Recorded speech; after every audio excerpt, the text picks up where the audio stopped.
week's edition of Farmers Connection, a presentation of the Ministry of Agriculture, and brought to you this week in association with the GLDA, the Pesticide Board, the GRDB, and of course NARI. On this week's edition of Farmers Connection, we will be highlighting the efforts of the Hydromet Service in Guyana. As you know, the Hydromet Service is a component of the Ministry of Agriculture. We will be sharing with you the functions of the Hydromet Service in Guyana, and it's important to several sectors in Guyana.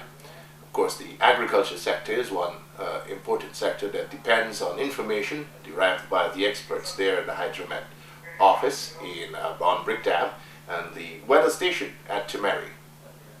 Farmers Connection is produced for television by Matrix Video Productions and Advertising, and of course, I am your host, Christopher Holder.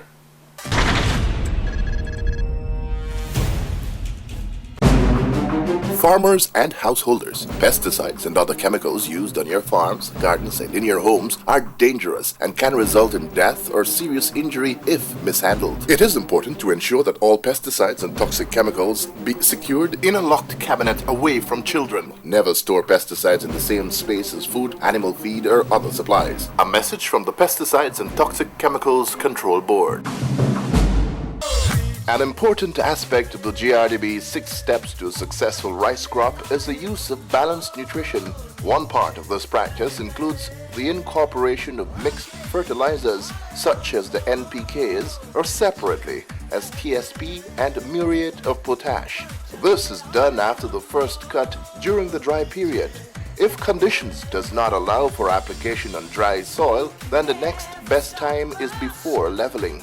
Incorporation before planting ensures that nutrients are present in the soil for access by the young seedlings. Throw fertilizer before you plow the land or before you plant. You throw the TSP, the potash, and then you level up your land. And you throw all fertilizer recommendations should be based on chemical soil analysis. A message from the extension arm of the Guyana Rice Development Board.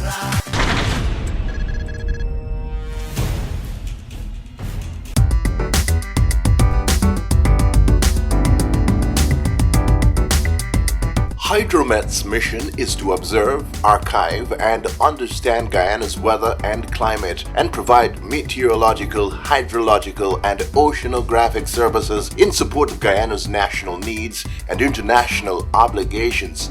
The Hydrometeorological Service is attached to the Ministry of Agriculture. The department's general responsibility is to monitor and evaluate the weather and water resources in Guyana and to actively support the government in disaster risk management and aeronautical, water, agriculture, engineering, and other agencies for the socio-economic development of the country. It is the official provider of weather, water, and climate information and related products and services for Guyana. The collection of rainfall data began as early as the 19th century, but this was done here under the auspices of the various ministries and sugar estates. The Hydrometeorological Service was established on October 5, 1965, based on the recommendation of a World Meteorological Organization's representative. The service was once overseen by the Ministry of Works and Hydraulics, but then changed hands to the Ministry of Agriculture in 1992. Dr. Garvin Cummings is the Deputy Chief Met Officer in charge of the Hydromet Service in Guyana. The mandate of the Hydromet Service is very wide. The Water and Sewage Act of 2002 sets out our mandate to basically be the regulator of all of Guyana's water, whether those waters are atmospheric, surface, or ground. We are responsible for monitoring those waters, for archiving data on those waters, providing data and information with regard to the history and the future of those waters. So in that regard, we have several sections in the service that examines the different area or aspects of water. The National Weather Watch Center, which includes the aeronautical section and provides information for aviation, for the aviation sector, also provides short to medium term weather forecasting. We also have a climatological section which deals with historical data and examining historical trends and being able to project seasonal variations in weather. There's the water resources section, which deals particularly with surface and groundwater, that is our rivers and our aquifers. We have the agromet or agrometeorology section that deals with the applications of weather data and information to agricultural purposes. In addition to those sections, we also have the National Ozone Action Unit, which focuses basically on the Montreal Protocol and the phase out of ozone depleting substances. For the most part, it is commonly believed that the Hydromet service in Guyana is all about weather forecasting, but it also has a lot to do with hydrology, or the management of Guyana's water resources, both above ground in our rivers, streams and lakes, and underground in what is referred to as aquifers. So the water resources section has two divisions. The first is the division that deals with surface waters, which includes all of our rivers and lakes. This type of information is important, especially for hydropower development and energy. Of course, we want to understand what is the energy potential of our rivers, what type of hydropower plant they can support. And in that regard, we have to constantly monitor the volume and velocity of the flows in these rivers. Part of the mandate of the Hydromet Service and the Hydrology or Water Resources section is also to include issues related to flood forecasting and disaster risk reduction. So we also have a dense monitoring network of the East Demerara Water Conservancy on all those rivers that flows along or into the coastal zone of Guyana, so that we can provide early warning with regard to fluvial flooding. The work of the Hydromet service is critical to several key sectors. Understandably, farmers are highly dependent on the data. Civil aviation depends on the information to advise on weather conditions in every part of Guyana. Local and international flights in and out of Guyana will not operate unless they are informed of weather over Guyana. The lives of passengers depend on the accuracy of this information coming out of Guyana's Met Service. Like I said, the mandate is very, very wide. In terms of the agromet section, we're providing data here specifically for farmers. So you can think about cash crop farmers, livestock farmers, sugarcane farmers, rice farmers. But they also depend on the weather forecast that comes out of the climatology section and the National Weather Watch Center. The data that we provide as well in terms of rainfall data is also used for drainage and irrigation purposes. If you are going to design a drainage system, an irrigation system, you need to understand what amount of rainfall, what is the average, what is the long-term means, and so on, so that you can incorporate this into the design of such systems.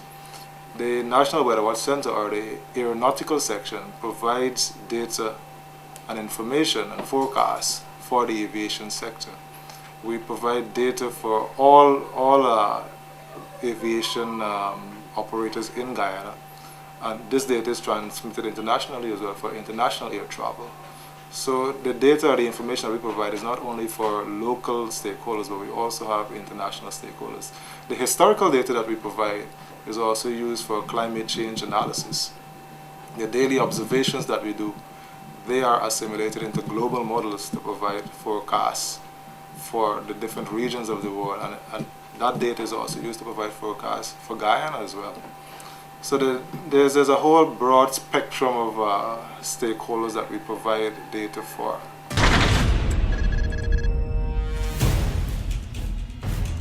So how do they do it? How does this department, with its 70 full-time staffers, read and interpret weather patterns, predicting weather, forecasting weather patterns over all of Guyana?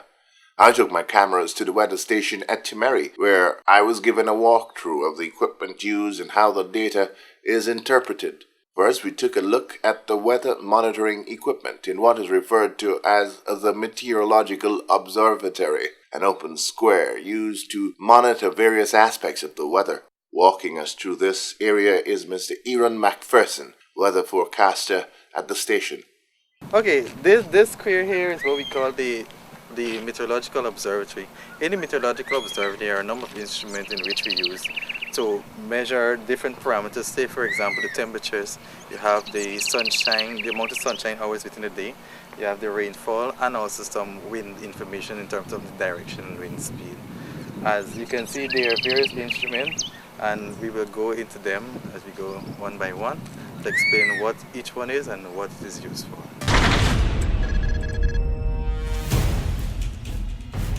Here what we're going to look at now is what we call the Campbell-Stokes sunshine recorder. From this instrument we record the amount of bright sunshine hours for the day. As you can see here, we have a spherical ball here which is about 10 centimeters in diameter. And what happens is that when the sun would hit the ball, it would leave a marking on what we call, this here is a sunshine card. We have a sunshine card here, and on that is where it is born. Now the ball is like a magnifying lens. So as the sun tilts at a different angle during the course of the day, that's how you would know the burn. And then from this we can also know, like, for example, when we had a bright sunshine hours in the day, or when it was more of a cloudy day, or which period was a cloudy period in the day. Okay. Here what we are looking here at is at what we call the soil thermometers. Now each one of these soil thermometers is in a different depth in the soil. For example, this first one here is at 5 centimeters, the second is at 10, this third one is at 20, and the last one is at 30 centimeters. The purpose of this here is to measure the temperature of the soil at the various depths. Say for example, farmers will know like which soil is better for certain crops. Also you can know the amount of water that would evaporate based on the temperatures of different soil.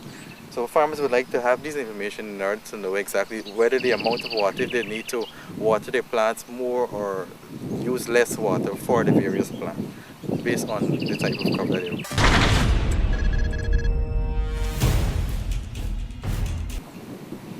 Here, this next instrument here we're looking at is what we call the evaporation pan. Inside the evaporation pan is what we call the still well, and here we have a hoe gauge. Now this here is used to measure the amount of water to evaporated. If you look closely on here, on the hoe gauge, there are graduation the measurements in which we record. So what happens, the still well, as the still well is there, as the name is the still well. So you don't want, like say for example, now that the wind is blowing, the water is not stable, it is moving. So in the still well, the water is always at a constant level. So in order to do the reading, what we do, we simply twist this or adjust this to suit the level of the water. What happens, we look at it in terms of where the point of the hook just breaks the surface of the water. And we take that and then we do a recording. Now this here is being read at 8 in the morning and 2 in the afternoon. In order to calculate the amount of water that would evaporated within a day, you subtract the information that we would have today and tomorrow. In the case where there is rainfall, you add the rainfall amount to the reading and to yesterday's reading, and you subtract to find out what is the information, what is the difference. Now the purpose of this here is for the example of, you want to know where there is water being stored, you want to know how many water would evaporate within a day. Say for example, in terms of the conservancies, you want to know how much water would evaporate today, so you can know whether the conservancy needs to add more water needs to be added to the conservancy or to be taken away from the conservancy.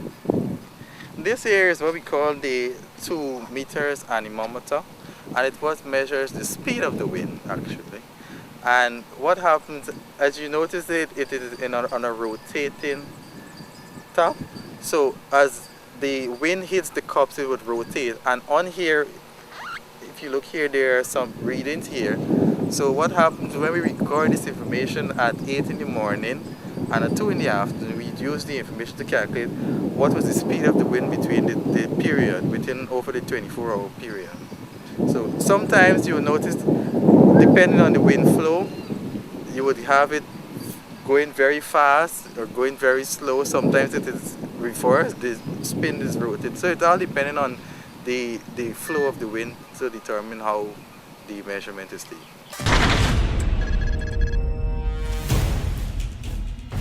So here, as we move to this next instrument, this is what we call the Stevenson screen, or common name as a thermometer house. Now, the design of the thermometer house is made in a special way, noting that it is off the ground.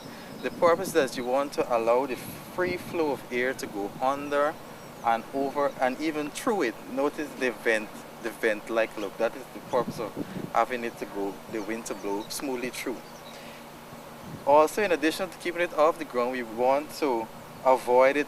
So any surface, say for example, any small plants or trees, you don't want that to affect the flow of the wind towards it.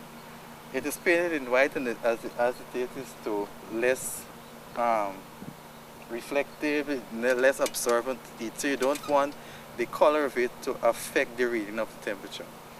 Now, if we look here, inside the Stevenson screen, what we have 5 basic thermometers, and each one of them is recorded as a different thing. Say for the first one here, we have a maximum thermometer which gives us the highest temperature for the day.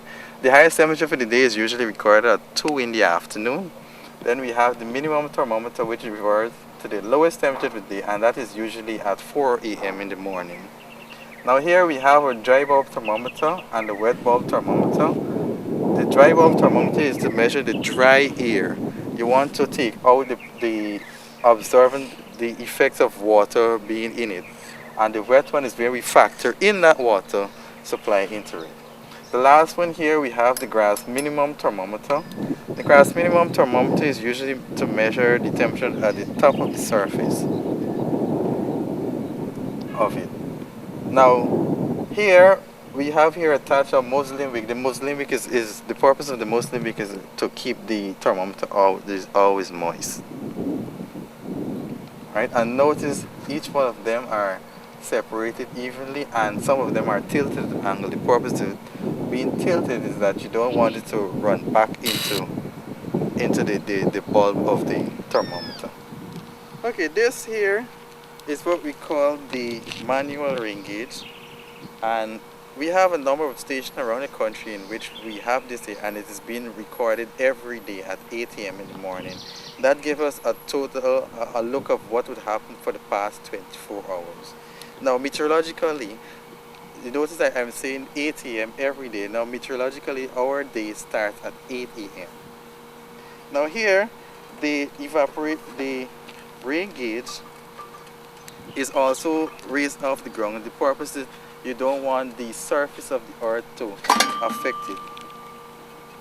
So what happens when the rain falls? It will fall in here into this funnel here, and it will go in our case we have a bottle in here. The purpose of the bottle is to just avoid it from seeping out to the edges or creases. You know, some things they might have a little creases or hole, or it might corrode a bit. So you try to put the bottle to avoid it to seep out. You don't want any data to be lost. So what happens is we take the reading from in the bottle and pour it into a measuring cylinder, and we record that information at each graduation. Now, inside here we have a number of containers. When the bottle would be filled, it would go into another container when there's excessive rainfall. So at no time you can see that there's any data being lost. So it goes from one into another. If this one fills, it goes to the next, and if this one fills, it goes into the last one here. So basically that is our manual. And this here is around the country. We have it at, say some examples, we have it at Cameron, we have it at Kaichor, we have it at Lethem. There is even one in the Botanical Gardens. There is one in Anna Regina. There is one in number 53, Beach Barbies, and so. So there are a number of stations across the country that have this manual rain gauge, and that is to help us to monitor the rainfall pattern around the different areas.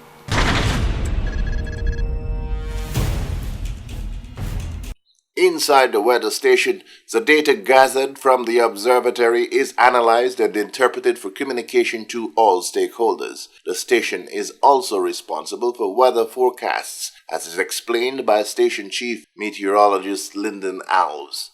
After the observation is done, the observer comes into the office and records the information on our register page. This contains all the elements: the temperature, the pressure, wind speed, direction, cloud amounts, cloud heights, and all the other parameters that they would have observed outside. And then a message is created, a message known as a METAR, is created and transmitted to the airport using this system up here. Now, another part of our duties is to transmit this data to what is known as the GTS, the Global Telecommunication System. The GTS collects data from all of the stations worldwide, puts it in one place, and then uses that data to calculate the forecast. The forecast is calculated using weather prediction models. They're just equations and parameters that describes how the weather evolves in time and space. For example, this chart that you're seeing here, this is a calculated forecast. What you're looking at here is the wind speed and direction seen by the barbs, and the green, the different shades of green, that is the relative humidity at the different heights over Georgetown in this case. This is what it is expected to be for the rest of the week, from today, Thursday, to next week, Wednesday, the 25th of November. What is that telling you right now? In this case, it is showing us that this is known as the mid-level, From the middle to the upper levels, we are seeing a generally westerly wind with a lot of moisture. And in the lower level, relatively high moisture, but not as high as the upper level, and we have easterly wind. Now, this information is used by the forecast to determine the probability of having deep convection or just light showers. In this case, we are seeing that you have something that is known as a trough right here. In this general area, you have what is known as a trough at the upper level.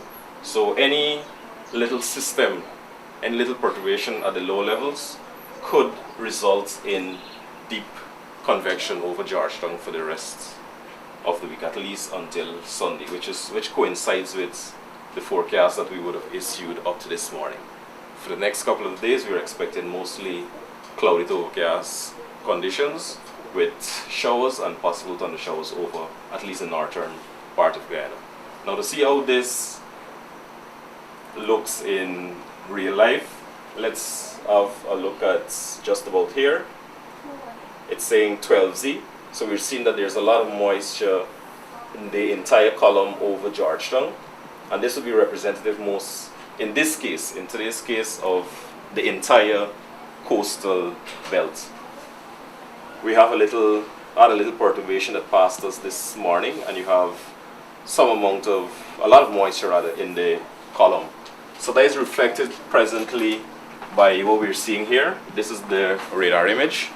We're seeing that you have a line straight along the coast. You have one here, and then you have another one here.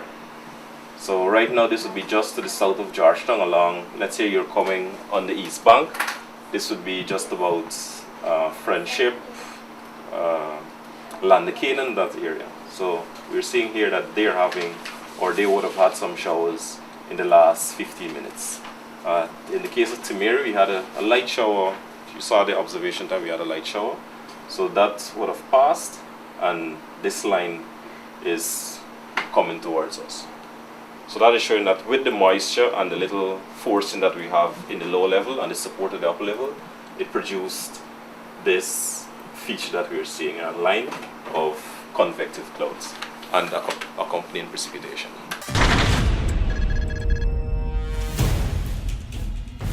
In the case of this model, this data is calculated at a space of approximately 60 miles. Every 60 miles, a calculation is done for the different parameters. Now, with a space of 60 miles, you cannot find systems that might be smaller than 60 miles in length. So what is done at this office? We have a system in the corner, a computer in the corner, that takes this data and does a recalculation. It recalculates it to a smaller distance. In this case, you're looking at here is 15 kilometer space. So we take approximately 110 kilometers and we break it down to 15 kilometers. So this is what we use in the office to look for smaller systems. Things that you would not be able to see, or you wouldn't be able to see it as well using the data that this system would provide us with. In this case, you're looking at precipitation, and at least in Guyana's case, no precipitation is forecasted for this period of 12 hours. This is another tool that is used by the forecaster to do a forecast and to also have a look and continuously monitor the weather. What we're looking at here is a satellite image. In this case, it is what is known as an IR image, stands for infrared radiation. So what we're looking at here is the height at the tops of the cloud. We can see in this area we have a large area of disturbed weather. This is associated with a system that is called a trough that is approaching a tropical wave, that is approaching Guyana. In our case, we could see the line of clouds that are seen at the top here. They're now beginning to be visible on the image, on the satellite image at the bottom there. You could see them as these different shades of white and mauve or pink, whatever color that is. Another satellite image is the visible image. Now this looks like a black and white photograph taken by the satellite, and in this case we're also seeing the area of disturbed weather, and we could also see over Guyana the cloudy conditions that we have over the coast and for most of the country, well, except for this part of Region 9. When it's looped, we could see the progression of the clouds, which would correspond to the progression of the whatever system is approaching. So you can see in this case you have, because of the winds at the upper level, you have these clouds coming in the opposite direction.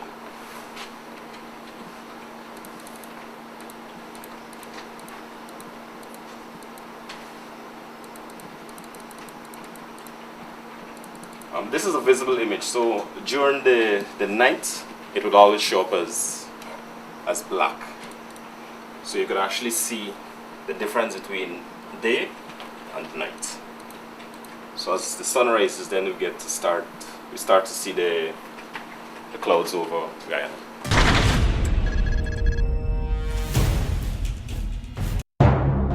Do you know that careless use or storage of common household pesticides can cause serious harm if you or members of your family experience sudden and unexplained rashes, headache, and aching joints? You may have been exposed to pesticide poisoning. Children are mostly at risk. Do not spray pesticides when the children are in the room. Wipe down surfaces where residue from pesticides may have settled. Keep all pesticides under lock and key. A message from the Pesticides and Toxic Chemicals Control Board.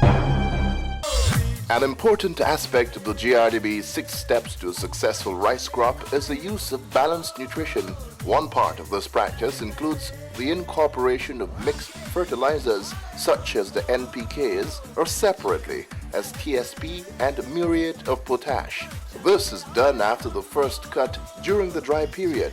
If conditions does not allow for application on dry soil, then the next best time is before leveling. Incorporation before planting ensures that nutrients are present in the soil for access by the young seedlings. Throw fertilizer before you plow the land or before you plant.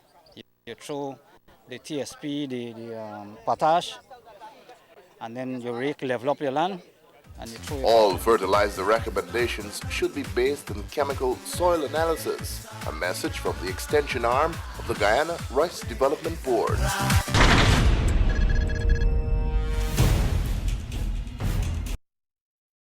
A Doppler radar is a specialized radar that uses the Doppler effect to produce velocity data about objects at a distance. It does this by bouncing a microwave signal off a desired target and analyzing how the object's motion has altered the frequency of the returned signal. This variation gives direct and highly accurate measurements of the radial component of a target's velocity relative to the radar.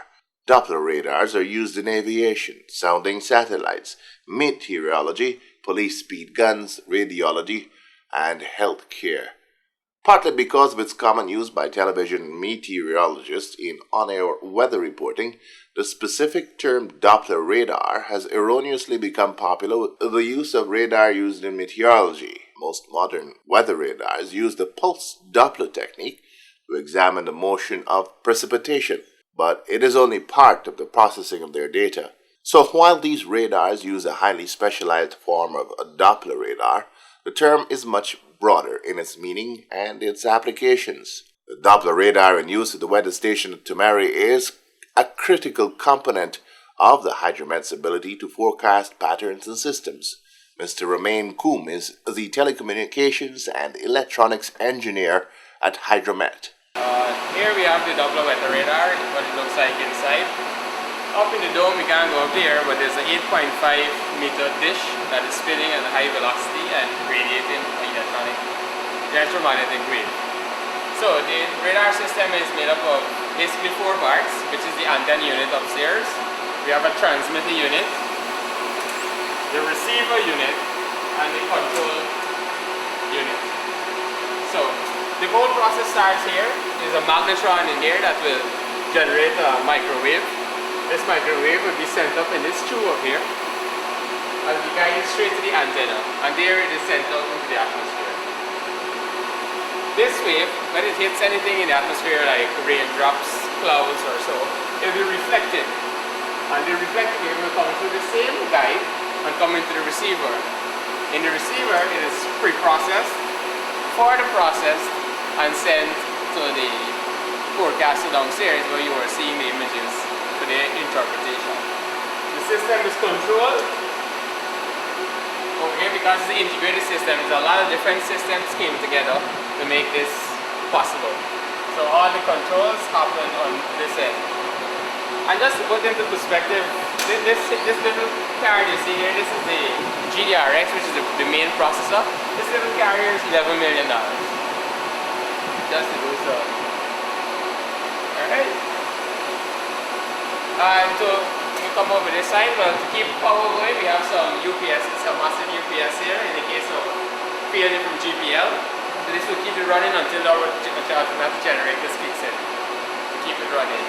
In here, the temperature is always kept cool by ACs running all the time. And there's a little dehumidifier in here, which is going to keep moisture out of this waveguide that I was explaining earlier, because if there's moisture in there, when this creates its electromagnetic wave, it can cause arcing and we can have an explosion. So this has to be on at all time, even when the radar is off. Yes, to check the status of the radar, it can be visualized in a little visual program here that you can have an idea that everything is okay right now because it's in green. If something is wrong, automatically it will be shown up in red, and we can go in and find out more about the parameters, what's wrong and what's right.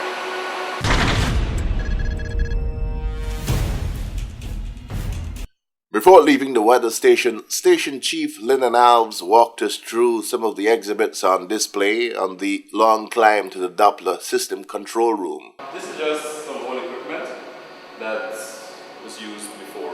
In this case, well, they are both rain gauge. This one is what is known as a recording rain gauge. It contains something like this over here.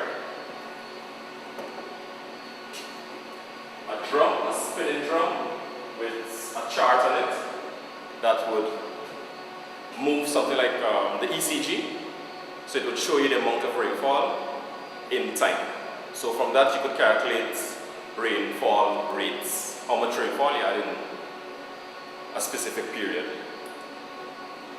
This here is the conventional rain gauge that gives you the rain. It just gives you the rainfall. It doesn't tell you how hard it was falling. It was lighter or heavier, whatever the case may be. On this chart, you just have some instruments: your thermometer, wet and dry bulb, your maximum and minimum thermometer, your barometers, both Android, recording, and a normal barometer. This is also, these two are also barometers. This is the digital barometer. This is what we are using mostly these days, since mercury is prohibited. The use of mercury is prohibited. And the wind vane. We have what is known as the wind socks and your conventional wind vane. Over here, we have an anemometer. This gives you the wind speed. You would have seen one outside in the plots. And over here, yet another barometer. This one records. There's a clock in the system that turns this drum. And again, there's a pencil that would draw a line, a continuous line, that would give you the pressure at different times in the day. This instrument is a water level recorder. It is used not in meteorology but in hydrology. It is used to follow the height of the water in, whether it be your rivers, your streams, the conservancy. This works. You have what is known as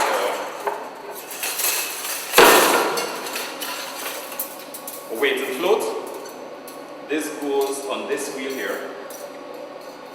When this wheel moves, it has a pencil on the other end that writes on this chart. This is the clock mechanism that causes this paper to move continuously, whilst the pencil would draw a continuous line on the paper. This instrument and also this one here, this is used to determine how fast your river is flowing. This is submerged in the water, and this cable is connected to an instrument. Now, as these cups turn, it would interrupt a signal that is in the head, and that counts along with a clock to give you how fast the stream or the river flows in a specific location. Why is it important to know that? This is important if you're, well, most of our hydrological studies with rivers, they're geared at assisting Guyana to one day reach the potential of generating electricity using the rivers.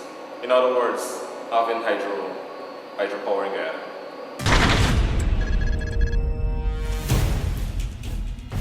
A critical component of the Hydromet Service is its National Ozone Action Unit, or NAOU. This unit is tasked with responsibility for coordinating and monitoring all activities towards the smooth phase-out of man-made ozone-depleting substances, or ODS, in Guyana. This is in keeping with Guyana's commitments under the Vienna Convention for the Protection of the Ozone Layer and the Montreal Protocol on Substances that Deplete the Ozone Layer. These agreements were acceded to in 1993. Guyana subsequently ratified the London Amendment, Copenhagen Amendment, and the Montreal Amendment in July 1999. Guyana was identified as a low-volume consumer, or LVC, and as an Article 5 country, with the assistance of the Multilateral Fund, or MLF, through its implementing agency, the United Nations Environment Program, and the Regional Office for Latin America and the Caribbean. The approved country program was formalized. This provided the basis for the designated focal point for the Montreal Protocol, the Ministry of Agriculture, Hydrometeorological Service, to establish the National Ozone Action Unit. The NOAU-HYMS is responsible for coordinating and monitoring all activities towards the smooth phase-out of man-made ozone-depleting substances in Guyana. Ms. Bianca Day is the National Ozone Officer within the National Ozone Action Unit. Now, the Vienna Convention on the Protection of the Ozone Layer and the Montreal Protocol on Substances that Deplete the Ozone Layer are two very important international agreements. The National Ozone Action Unit is a unit within Guyana that is responsible for monitoring the importation and the use of substances that are classified as ozone-depleting substances. Now, our main stakeholders being the persons that work within the refrigeration and air conditioning sector, as well as the Guyana Revenue Authority, which plays a very major role in monitoring importation of these substances. And well, the National Ozone Action Unit, two trade orders were passed. The trade order number 19 of 2007, and this was for the phasing out of CFCs, or chlorofluorocarbons, and then it was amended in 2010 to include substances that are HCFCs, or hydrochlorofluorocarbons. Now, Guyana was able to phase out CFCs 2 years before the scheduled time, which was 2010, and we phased it out in 2008. So these substances can no longer legally be imported into the country. And we're currently working on phasing out HCFCs, which should be completed by 2040. However, we completed the first phase of our HPMP, or HCFC phase out management plan, and stakeholders, they've agreed for Guyana to have an accelerated phase out. So we're looking to have these substances completely phased out in Guyana by 2025.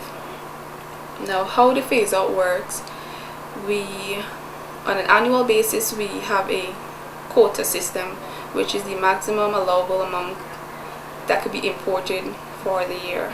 Now, importers would register with the unit, and then the quota is shared among them, and they cannot exceed their quota for any given year. This is published in the official gazette on or before January 15th of each year. Well, we are in constant contact with persons within the refrigeration and air conditioning sector. Now, there is a ban on HCFC, or equipment containing R22 gas, so they cannot be imported into the country, while the gas is still allowed to be imported, just for servicing of equipment that's already in the country. Now, we're looking at greener technologies. Currently, we are looking at the R410A gas, which works under higher pressure, but it's much more ozone friendly, as well as friendly global warming. Potential is very low, so that's one of the alternatives that we're looking at. There is the option of going to use hydrocarbons, and there are some safety concerns, so we're currently working to have a standard developed on the handling, use and transport of hydrocarbons before we make that transition to using that. However, it is used by some technicians locally, but we're trying to get that safety measure in place before we fully buy into that technology.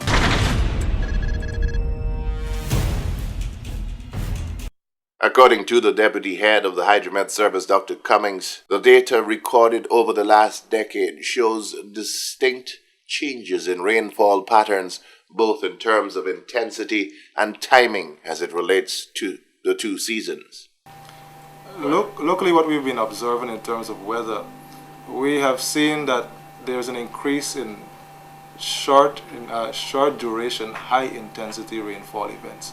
In other words, there are some months, for example, where you might have the first 20-25 days of the month being relatively dry, but you may have just one or two 24-hour period, or even less, of very intense rainfall that causes that month to surpass its long-term average. And in fact, those very, very intense rainfall events can create localized flooding. In some cases in Guyana, some regions have been flooded because of these rainfall events. In addition to that, we are currently now having a preliminary study being done in terms of where we're examining the shifting of the rainfall season, the primary rainfall season, as we call it in Guyana, the May-June rain, which we have been observing is shifting more towards July. In other words, most of the rainfall is going later into the rainfall season. So July is becoming apparently a wetter month than it used to be historically. We've also seen, because we're in an El Nino phase now, we've seen also increases in temperatures as well. But this also fits in well with the global averages in terms of temperature increase as well. So these are the type of effects that one would anticipate would come along with climate change or long-term climate variability. The hydromet's weather forecasts have been the butt of many a joke in Guyana. Sometimes one is listening to a weather forecast that declares sunshine, but outside it's pouring. More recently, forecasted El Nino conditions that are expected to last until May of 2016 was ridiculed as being inaccurate. But according to Dr. Cummings, weather forecasts are often misinterpreted by the ordinary man in the street. One of the challenges that we've got at Hydromet is public perception of what the service does and the accuracy of our weather forecasting. The challenges, one of the challenges that we have with weather forecasting, not only locally, but globally, is how do you make global scale models applicable to local or to community level activities. Most of the models that we deal with have very low resolution. So it is very difficult to give point forecasts. For example, in 1 square kilometer, what would happen in terms of Georgetown? For example, on a global model, Georgetown is just a point on the model. And how do you forecast for a point? So the forecasts that we generally issue are for all of Guyana. And sometimes we may forecast rain, for example, in Region 4. This does not mean that all of Region 4 will experience rain. Parts of Region 4 might have rain, the other part might not have rain. But this does not mean that the forecast was inaccurate. So we try to give forecasts that are more general because we don't have the resources locally, or I would even argue regionally, and probably even internationally, to give point forecasts. That sort of forecasting is what we can only be done if you have a very dense network of radars. And the communication system must be significantly improved in order to communicate those forecasts with a very, very short time period or lead time. Unfortunately, we don't have that type of resources. We have one radar to cover a very large country. In other places, you have weather updates on the television or on the radio every half an hour. In the case of Guyana, we can only do that maybe every 4 or 5 or 6 hours. So it becomes a greater challenge as well to provide that sort of forecast. The next issue is that we don't have observers all across Guyana. We can only provide observational data where the population is because of the nature of the network. So there are many locations where we don't have people living. We can't have rain gauges because there's nobody there to observe, to record the data. What we've been investing in the last 5 to 10 years are much more automatic or automated stations that can self-record the weather. The challenge with these systems is that they depend heavily on cellular coverage for data transmission. In the case of Guyana, most of Guyana, well, not most, but a significant part of Guyana is not covered by cell signals, so it's difficult to have these stations transmit back to our forecasting center if we don't have cell coverage. We can also use satellite transmission as well, but because of the dense forest cover and cloud cover, it's difficult to have accurate data transmitted that we can use in our forecasting system. But having said that, we have a good bunch of young forecasters who are highly motivated, excited about the job, and are willing to learn. So once we can keep these persons on the job, because a significant part of weather forecasting is experience. If we can keep them on the job for sufficiently long, then we anticipate that our weather forecasting could only improve with time. The term El Nino conditions is often misunderstood to mean a drought, but according to Dr. Cummings, the El Nino conditions being forecasted in Guyana basically means that there will be a significant reduction in rainfall quantities, and not the absence of rainfall altogether, as may be implied by drought.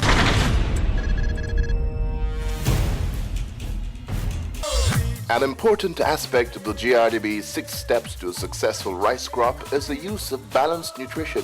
One part of this practice includes the incorporation of mixed fertilizers such as the NPKs or separately as TSP and muriate of potash. This is done after the first cut during the dry period. If conditions does not allow for application on dry soil, then the next best time is before leveling.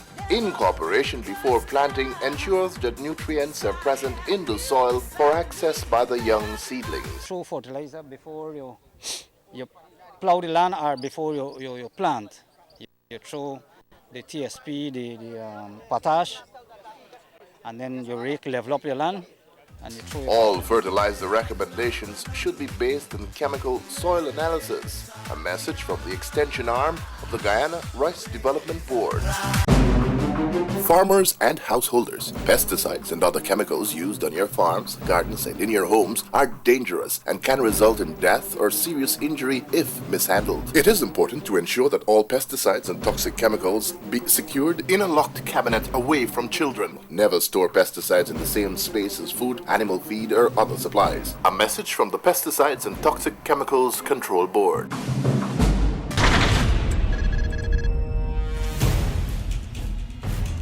Just recently, the Hydromet service in Guyana celebrated 50 years with a series of activities. Speaking at one of those activities, Agriculture Minister Noel Holder spoke of the importance of the service to all stakeholders and pledged the government's continued support, both technical and financial, to ensure that competencies and efficiencies are maintained at the highest level.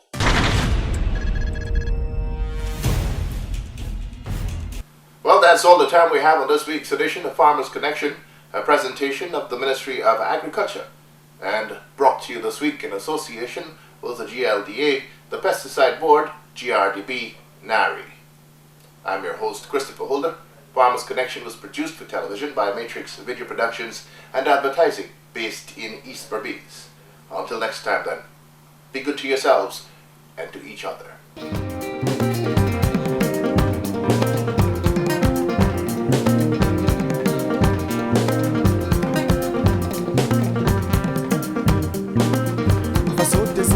Denko Masoka ni horonya ye